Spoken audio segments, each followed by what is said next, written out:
Hey guys, welcome back to my channel. If you're new here, my name is Rochelle, aka Rosie Fro. Thank you so much for clicking on this video. If you are an OG subscriber, hello again to part 2 of my wash day. So today I'm going to be showing you guys how I style my hair, and I'm just going to link the first part of this video up there for you guys so you can see what I did. So as you saw, I just flushed the gel that I'm about to use. I didn't want to pay too much attention to the product because I've discovered that it's not really the product that makes the style, but it's, you know, a large part of it is actually your technique, and that's what I want to show you guys. I haven't really been doing very many gel washing goes, but you know, since my hair revelation video, which I'll also link up above here, I've discovered that doing a very simple wash and go really does work for me. It's been helping my hair to be healthier. It's worked for my low porosity hair, and it is also helping me grow my hair, so very exciting. So as you can see, you know, I've deep conditioned, shampooed, I've done all of those wonderful things. I've just put in the leave-in conditioner in the shower, and so now I'm out here, had my plastic cap on, and I'm about to hit up this gel. So you can see the consistency of this gel. It's not very sticky, it's a little bit watery, and I actually like it like that. So once I've parted off a section that I want to apply the gel to, I just rub the gel into my hands, and I start this section with a smoothing motion. So you can see I'm smoothing it, and then I go into raking through the hair, you know, just putting my fingers through it to separate the hair. I then continue to smooth the rake. So I just go through this process of smoothing, raking, and then I add a praying hands motion. So that's basically the 3 things I'll do to each section with the gel in my hands: smooth, rake, pray. I'll continue that all throughout my head until I feel like there is enough product in each section. So I'm gonna stop talking and you can just watch me do this for a while.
Alright, so I've just completed that process all throughout my head. You'll also see that at some points when I feel like the curls are clumping a little bit too much, I'll just, you know, separate the curls a little bit. I don't really shingle or coil because I'm really just trying to keep the natural curling pattern. But yeah, these are the results. It took a little bit of time. You can see there's white residue, but that is nothing for you to worry about. I am going to go over to the drying process in just a minute. I just wanted to show you what it looks like from the back. So I'm going to sit under my hooded dryer, and while I'm doing that, I'm just going to edit another video for you guys. And that's a tip from me to you. If you are sitting under your hooded dryer, and I've got this fancy contraption over here. Make sure that you've got something else to do so that you don't feel as bored and you get impatient, because you need to make sure that you dry your hair adequately before you can move on any further. So I just put it on medium heat, low speed, just a slow drying process going on there. So once I've come out of that, obviously my hair is not completely dry, so I'm just taking the hair dryer and just running that over my curls. This is going to create some frizz, so if you're not a frizz-friendly girl, then leave that part out, but I don't mind it. And this is how it looks once I have dried my hair. I think my hair is about maybe 80 to 90% dry, but I kind of leave it like this and I just let it air dry. I'm gonna go to gym right now, so I'm just gonna either tie my hair back like that, or I just tie it up above my head and then I complete my exercise. So it's the next day and you can see that I sleep in a satin bonnet. My advice to you is either a bonnet or a scarf or a pillowcase, but make sure you keep your curls protected and you make sure that they don't get stripped of their moisture on a cotton or polyester pillowcase. So this is normally how I divide my hair while I sleep. It also helps to just stretch it a little bit. So I've got these 3 pom-poms. They're not silk or satin, but they're not cotton and they don't really strip my hair. So I kind of tie them in some sort of a banding motion just to add a little bit of length to the hair. When I did this last night, my hair was 100% dry, so I like to also do that. I like to make sure that it is 100% dry before I start to band it. So that's what the little pom-pom scrunchy situation looks like. So I'm just going to remove them, just carefully remove them. I don't want to snag any of the curls. I don't want to interfere with them too much so that I cause a lot of frizz. I'm trying to keep the frizz to a minimum, but just trying to get the pom-poms off. So this is what we look like once I've taken off all the pom-poms. It's got a little bit of gel cast, a little bit of a hold. So I'm just going to shake my hair. There's a lot of parting going on there. Obviously with how I parted it while styling and also while putting the scrunchies on. So I've just shaken out my hair as much as possible. I try not to touch it as much, but it is quite tricky. So what I just do is I take a little bit of oil. I've got avocado oil over there. I'm just going to break that gel cast so that my hair is a little bit softer and has more movement. And to do that, I just warm up the oil in my hands and I smooth it over my curls like this.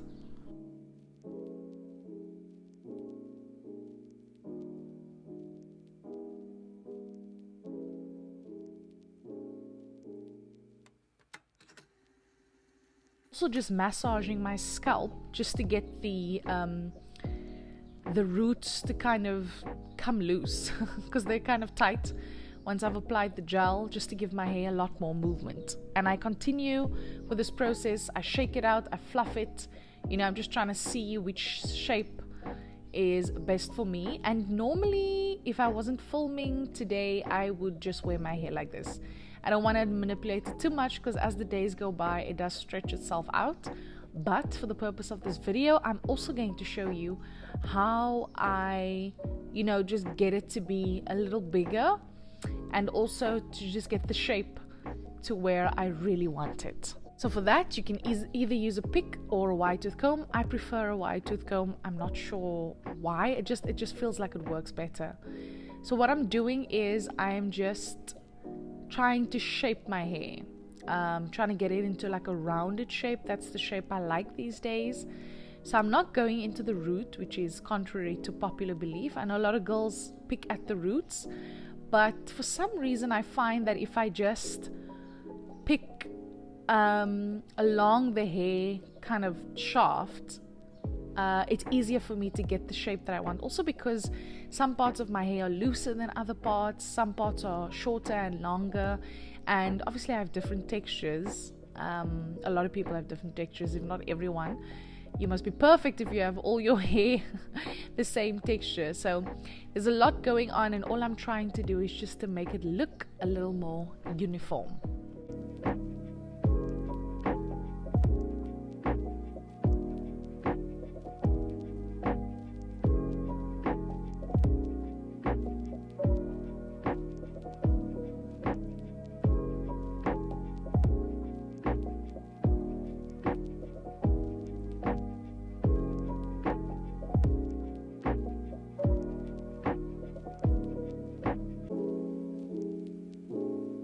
Okay, so as you can see, I like to kind of have this bang fringe situation going on in the front, and it's a little bit too long. So what I do is I just take a little bobby pin and I pin it back so that the fringe is not as long, and I just pin it to suit the length of the fringe that I want. And you can just cover it up, move your hair around, pull the curls out, fix the shape, shake your hair up, do whatever you need to do to get your hair to look the way you want it to look, because that is what I am currently doing, just moving it around. You can see that a little bit of frizz has already, you know, it's starting to show itself, but I don't mind. It just gives the hair a fuller look, and I really like that. So that is me. That is my wash and go, easy peasy, quick sticks. I hope you enjoyed it. I hope this video helps you in some way or another, and that if you like it, that you would give me a thumbs up and that you would subscribe